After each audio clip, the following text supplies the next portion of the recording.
Hello students, कैसे आप सब। आपके अपने किताबीपन के इस यूट्यूब चैनल पर मैं आप सभी का हार्दिक स्वागत करता हूं।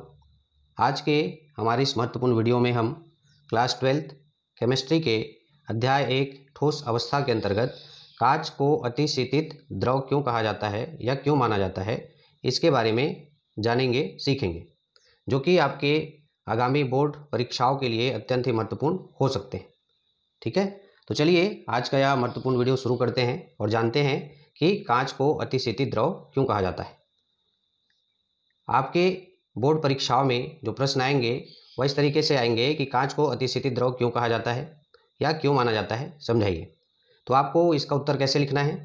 कांच की प्रवृत्ति भी द्रव की प्रवृत्ति के समान ही बहने की होती है, किंतु कांच में यह प्रवृत्ति अत्यंत ही मंद होती है। कांच की इस प्रवृत्ति के कारण ही कांच को अतिशीतित द्रव कहा जाता है। ठीक है, इतना आपको उत्तर लिखना है। अब इसको समझते हैं, इसमें क्या कहना चाह रहे हैं। जो कांच की प्रवृत्ति होती है या जो कांच का गुण होता है वह द्रव के गुण के समान ही होता है। कोई भी द्रव जैसे उसमें बहने का गुण होता है, ठीक है, तो ठीक उसी तरह से कांच में भी बहने का गुण पाया जाता है। ठीक है, कांच में भी क्या होता है, बहने का गुण पाया जाता है। ठीक है, लेकिन कांच का यह जो गुण होता है वह अत्यंत ही धीमा होता है या मंद होता है। ठीक है, जो कांच होता है वह अत्यंत धीमी गति से बहता है। ठीक है, कांच के बहने की इस प्रवृत्ति या गुण के कारण ही कांच को क्या कहा जाता है या क्या माना जाता है, अतिशीतित द्रव माना जाता है या कहा जाता है। क्लियर है।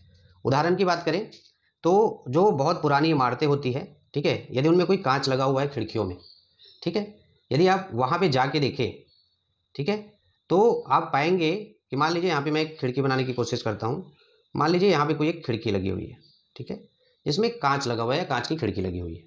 तो यदि आप उस खिड़की को ध्यान से देखें, ठीक है, जब उसको आप ध्यान से देखेंगे तो खिड़की का जो निचला हिस्सा होता है, ये वाला हिस्सा, ठीक है, ये ऊपर का हिस्सा हो गया, ठीक है, ये वाला क्या है, निचला हिस्सा है। ठीक है, तो खिड़की का जो निचला हिस्सा होता है, निचले हिस्से पे कांच का जो हिस्सा होता है वो आपको थोड़ा सा हल्का सा मोटा दिखाई देगा। ठीक है, यदि आप ध्यान से देखें तो कांच की जो खिड़की होती है उसका जो निचला हिस्सा है वो ऊपर के हिस्से की अपेक्षाकृत थोड़ा सा हमको मोटा दिखाई देता है। अब ऐसा क्यों हुआ, तो ऐसा इस कांच के अत्यंत धीमी गति से या मंद गति से नीचे की ओर बहने के कारण से हुआ। ठीक है, यह तभी संभव होगा जब कांच जो है नीचे की तरफ गति करे।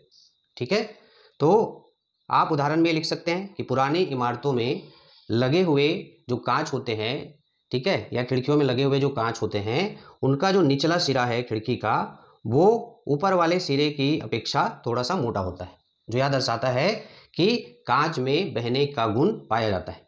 क्लियर है, इतना समझ गए। इतना यदि आप लिख देते हैं तो आपको ये पूरा नंबर इस प्रश्न में मिल जाएगा। ठीक है, आशा करता हूं आप लोगों को कांच के अतिशीतित द्रव से संबंधित यह टॉपिक अच्छा लगा होगा और ये पूरी तरीके से आपको समझ में आया भी होगा। ठीक है, आज के वीडियो में बस इतना ही।